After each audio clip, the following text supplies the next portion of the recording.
Hey guys, this is Kronix. Today I'm going to show you how to increase your FPS in Battlefield 1. Almost think of it as a guide. I used a lot of these settings and a lot of these fixes to optimize my Battlefield 1 experience, and now it's running smoother than ever. A lot better than when before I did this, right? So first, we're going to start off, right? You're going to make a text document. Now just right click, go to new, write text document. Now in here we're going to talk about a couple things. Perf overlay.drawFPS1, right? If you type that in, that's a console command, right? So tap the console button, right, while you're in game, or make a configuration file, which I'll show you how to do. Perf overlay.drawFPS1 just shows your frame rate. Okay, it's nothing more than that. It just shows your frame rate in the top right. Little green numbers shows you exactly what you're running, so you can monitor, kind of get a good idea of what you're at. If you feel like you are getting a bit choppy or if it's stuttering, things like that, you can see it there. Okay. Next one's game time.max variable FPS. Okay, now normally just put this to your monitor's refresh rate. It's just so, well, Battlefield 1 is a very CPU intensive game, and it is GPU intensive as well, but specifically it's a CPU intensive game. And because of that, a lot of games, even i7s, can struggle while running it, depending on the model and make, obviously, what version of the i7 you have. Now, but that being said, Battlefield does take consideration of hyperthreading, and it will use those cores. So if you have, say I'm using an i5, right, 7600K, I've got 4 hyperthreading cores. On an i7 you do get 8. So a lot of games back in the day never seemed to use that, but nowadays they're using that. GTA 5 is a big one as well, where they're actually utilizing those extra threads. Okay, so keep that in mind. That could be your hardware limiting you. If not, we'll keep going, alright? So now when I had mine, okay, now you say 60, why not just put on VSync, right? But when I put on VSync, I had so much input lag from my mouse. It didn't make the game unplayable, but it made it very uncomfortable playing. It's almost like I changed my sensitivity. It felt almost sluggish is the word I'd use. So if you put it to this, you still get the same effects of VSync, but it's going to run a little bit better for you anyway, right? I think VSync does stop screen tearing, which is great, possibly a bit more than just taking it off. But you know, I personally, I mean, that's personal preference, up to you. I mean, I don't like input lag. I've got to turn that off. Now, those are just kind of 2 needs you need up there. You don't need this, but it helps. You know, help me. For the first fix, render device dot render ahead limit. Okay, now the default, the standard when you install the game is 0. Now you can put this up, experiment with 0, 1, 2, 3. Okay, I heard 4 does some things. I've heard people say it doesn't. So just go 1, 2, and 3. Maybe try 4.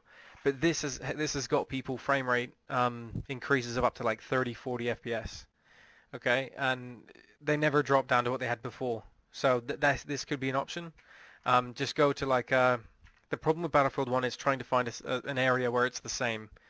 Okay, because you know, who's to say around the corner a massive tank, it didn't explode from a behemoth or something, and then you need to try and recreate that for the next benchmark from when you changed it to render ahead limit 2.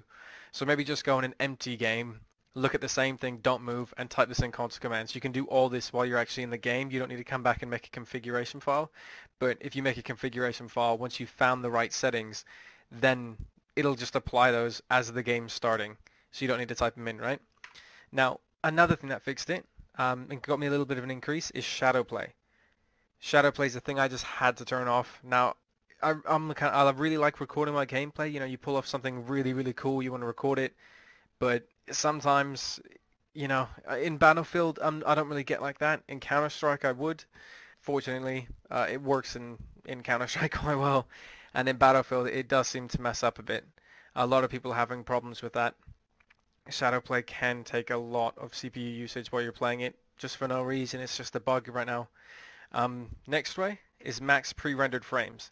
Now these two here, power management mode and max pre-rendered frames, are located in NVIDIA control panel. Okay, so you go to NVIDIA control panel, you load up manage 3D settings, go to program settings. Now in this file, you want to find Battlefield 1. Now if it's not there, just click add, go through the files, make sure you find, I mean, you could browse manually, right? Go through it, make sure you find the directory. So I think it'd be origin normally, Battlefield 1, click on the application, right? The executive file .exe, that's what you want. Okay, now from here, they have a couple settings here. First, we're going to talk about max pre-rendered frames. Now, a lot of people are getting, I just used my 3D application. It did help me, but after I did a reinstall of my graphics card, it seemed to run a bit better. Okay, now using that, if you are going to reinstall your graphics card, NVIDIA or AMD, you're going to want to use DDU, which is Display Driver Uninstaller. It's a software, it's very, very good. You need to reboot in safe mode, but there's all buttons you can click, it's very easy. Just download that and that'll definitely wipe all previous versions of your card, and then you can have a nice clean install, as if you've not even had a graphics card in there. It's fantastic. So max pre-rendered frames, these are going to render ahead almost. Okay, it's going to try and prevent those frame drops, that stuttering, by producing more frames in front of the ones you're at. Now, I don't know how good your CPU is or your GPU. It might lower it. Obviously all these fixes aren't for everyone. It's, you know, just kind of give and take. You got to just kind of guess and hope that one of them works. But you'll find that some will work, some won't work. Next one that a lot of people just overpass, you know, just completely overlook, is power management mode. Now, when I got my computer anyway, when I set it all up, it was originally on optimal power, and I was playing on that for a while, and I was dropping down to 40, maybe 50 FPS on some games. On Battlefield 1 specifically, I was dropping to 40, 50 FPS on a 1080 and an i5 7600K. And that i5's overclocked to 4.5 gigahertz as well. So that was not right. Once I put it to prefer maximum performance, which sounds like such a very stupid and easy fix that I just overlooked, then suddenly my frame rate flew right up, and suddenly I was getting the full usage of my graphics card, because my graphics card was sitting in around, I had MSI Riva Statistics Tuner sitting on there, and I was able to see my GPU load, and I wasn't going above 40%. It was almost stuck there. I thought something was wrong with my card, and the fact that I put this down to prefer maximum performance seemed to fix it. So give that another try.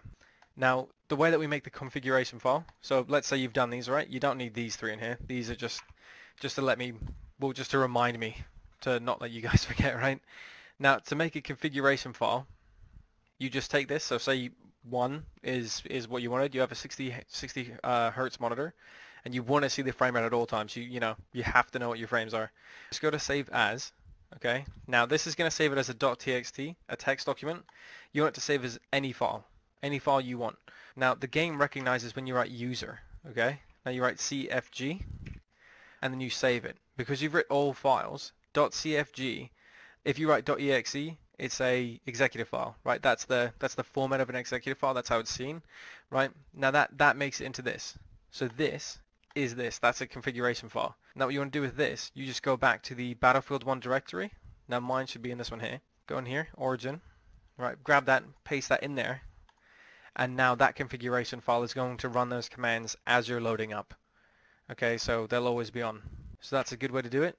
That's how you get your configuration. And for the final thing, with Origin, the overlay, Origin overlay it took a lot of my frames.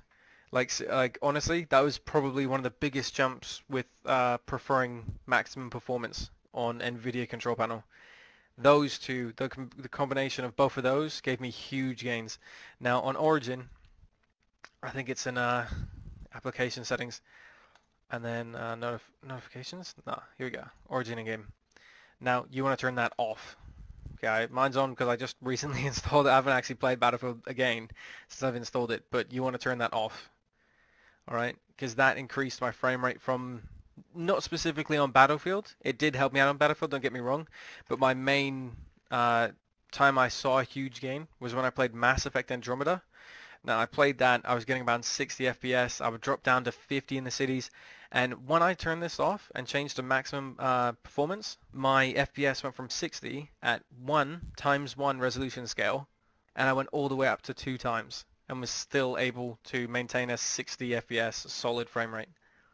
So that is a huge gain. Now I don't know if this is just because of it's not a beta version of Origin, it is actually the main one that they've sent out, but that did help. Hopefully one of these will help for one of you guys. If not, I I don't really know what to do. Maybe try and reinstall Battlefield. Maybe contact EA support. I know they've got some things they can do. I know they use CCleaner as one of their applications that they try to get you to run through your registry editor and try to clean some files to fully clean. Another way that they told me to do when it wasn't working is to reinstall Origin, basically refresh the cache.